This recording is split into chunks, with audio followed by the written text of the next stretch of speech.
It's the Pain Exam Podcast with your host, David Rosenblum, MD.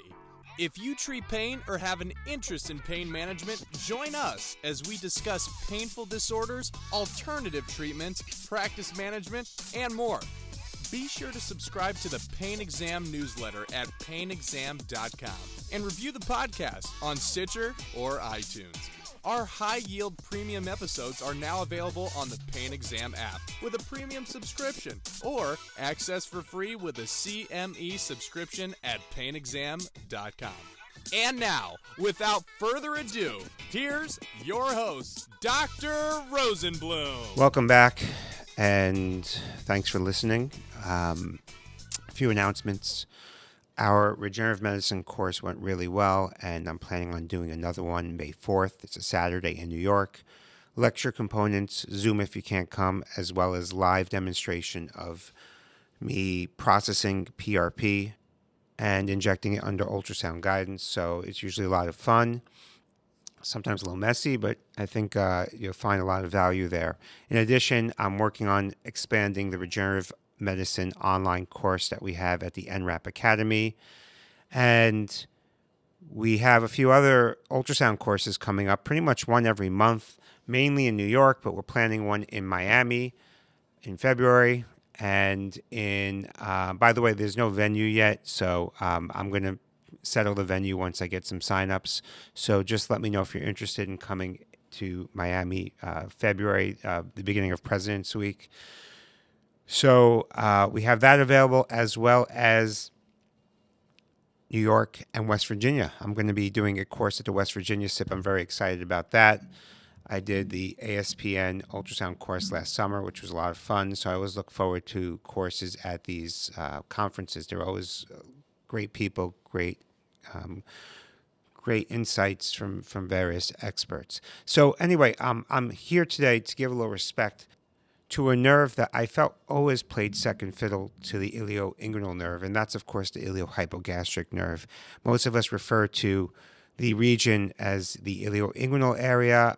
The iliohypogastric ilioinguinal nerve block is something that we talk about, but many times we just refer to it as the ilioinguinal block, and they're two separate nerves. They do, of course, run close together, so most people just, for some reason, like to talk about the ilioinguinal. But I want to give a little attention to the iliohypogastric nerve, which is actually the first nerve of the lumbar plexus. It derives from the anterior branch of the first lumbar nerve, L1, occasionally with contribution from the 12th thoracic nerve.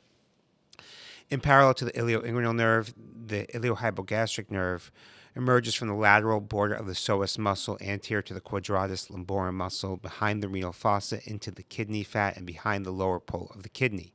In its retroperitoneal course, the iliohypogastric nerve runs parallel and between the subcostal nerve above the ilioinguinal nerve below.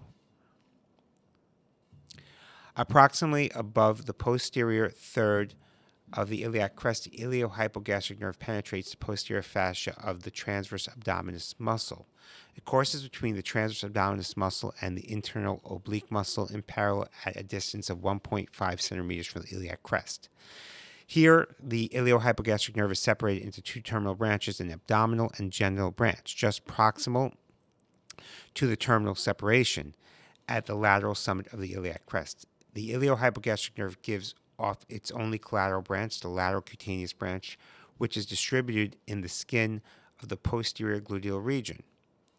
The abdominal muscular branch courses along the lateral abdominal wall between the transverse abdominis muscle and the internal oblique.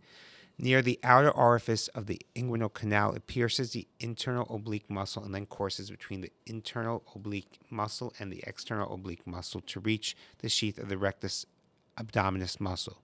Posterior to the rectus abdominis muscle, the abdominal branch is divided into the lateral and medial cutaneous branch to provide sensory innervation of the suprapubic region. Here, between the abdominal muscles, the abdominal branch of the iliohypogastric nerve is connected to the abdominal branches from the ilioinguinal and subcostal nerve, giving off several branches innervating the muscles of the lower part of the lateral abdominal muscle. So it's an important nerve. Along with the abdominal branch, the genital or sensory branch of the iliohypogastric nerve runs between the transverse abdominis muscles and the internal oblique muscles. At the level of the anterior superior iliac spine, it pierces the internal oblique muscle and runs parallel and superior to the inguinal ligament. In the inguinal area, the general ramus along the aponeurosis of the external oblique muscle anterior to the internal oblique.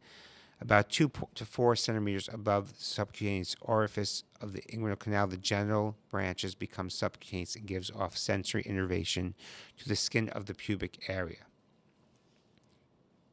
So, clinically, there's a lot of variations, of course, to this nerve, and the anatomy of the nerve has been documented in many different regions, as well as of importance with the iatrogenic nerve injury that occurs during hernia surgery, laparoscopic surgeries, fat and steel incisions, neosuspensions of the bladder, gynecological procedures, etc. So it's important to know the anatomy of this nerve because the nerve can be damaged during suturing, during surgery, and the neuropathy can develop post-op.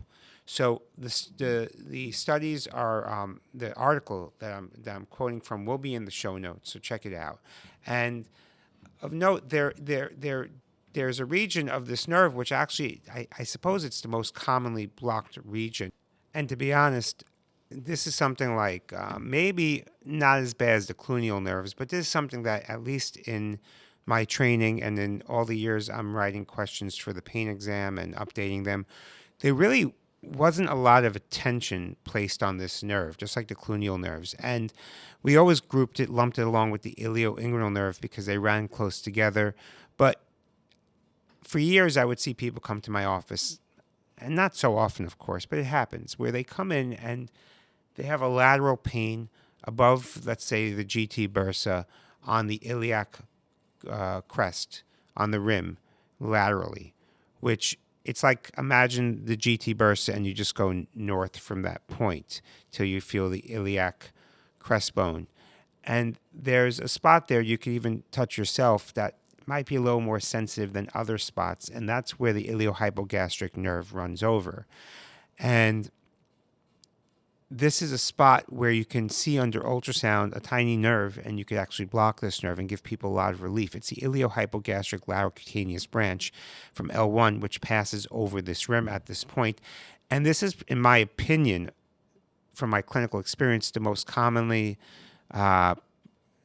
complained of entrapment for the lateral cutaneous hypogastric nerve, for the iliohypogastric nerve. So you could identify this and do a simple nerve block with lidocaine, or you could add a little steroid. It's almost like the cluneal nerve blocks as they pass over the iliac crest more posteriorly. This is a very safe and easy block to do, and you could actually do a lot of good for your patients. So it's something to be aware of. Of note as well, the iliohypogastric nerve entrapment rarely occurs in isolation. It usually will occur with an ilioinguinal nerve entrapment as well.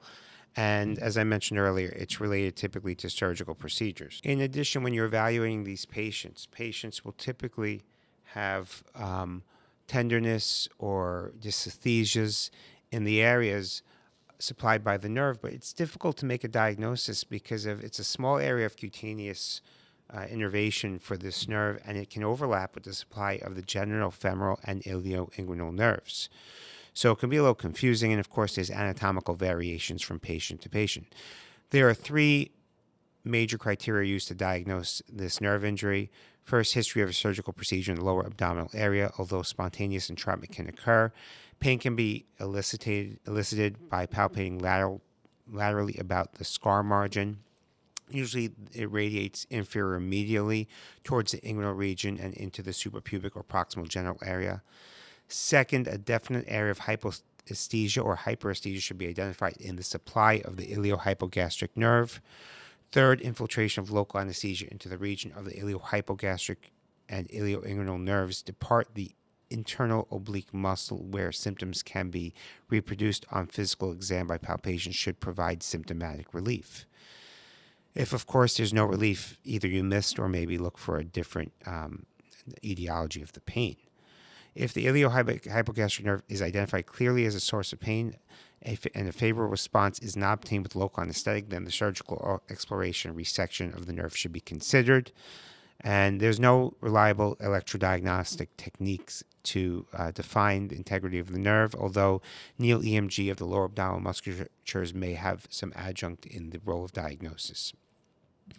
You could also offer cryotherapy in addition to the anti-neuropathic pain drugs such as gabapentin, carbamazepine, NSAIDs, tricyclics, etc. The creams, of course, lidocaine patch creams, capsaicin.